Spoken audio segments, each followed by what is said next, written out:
The 2022 IMD World Competitiveness Ranking results are out, with Singapore bouncing back into third place from fifth last year. And the rankings measure the competitiveness of national economies, with COVID-19's impact taking center stage in this year's edition.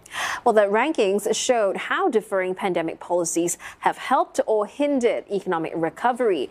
Denmark took the top spot for the first time in the ranking's 34-year history, and only 3 Asian economies were in the top 10 list this year. Well, Asia Pacific recorded the worst performance among all other regions this year. Its biggest economy, China, came in at 17th position, while South Korea was there number 27. Well, as the global economy attempted to steer itself towards a post-COVID-19 world, inflationary pressures became the top concerns for executives surveyed by the organization. Amid Russia's ongoing invasion of Ukraine, geopolitical conflicts was the second most pressing concern among business executives. According to Christos Kabolis, a chief economist at the World Competitiveness Center, it is clear inflationary pressures have already begun to amplify the supply chain bottlenecks globally. This in contrast to previous years, where issues like climate regulation were among top concerns. Well, Arturo Briz, director at the IMD Business School, tells us why only 3 Asian economies are in the top 10. And he also explains why Singapore climbed the ranks and if there are areas that the country needs to work on.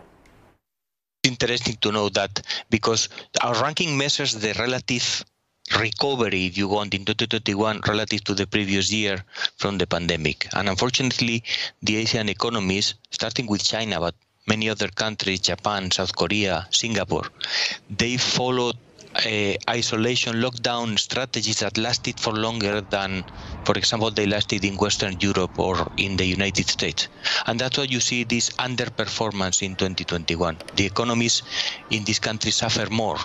And it is reflected in the top 10 positions being dominated primarily by European, typically small European economies. Singapore is always an excellent economy in all senses, and for us, we always say it's the poster child of competitiveness.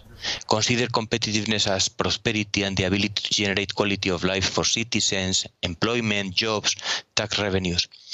What I would highlight this year is that, if anything, what has happened is that 2 countries, Switzerland and Denmark, again based in Europe, have done better at managing the economic damage and implications of the crisis.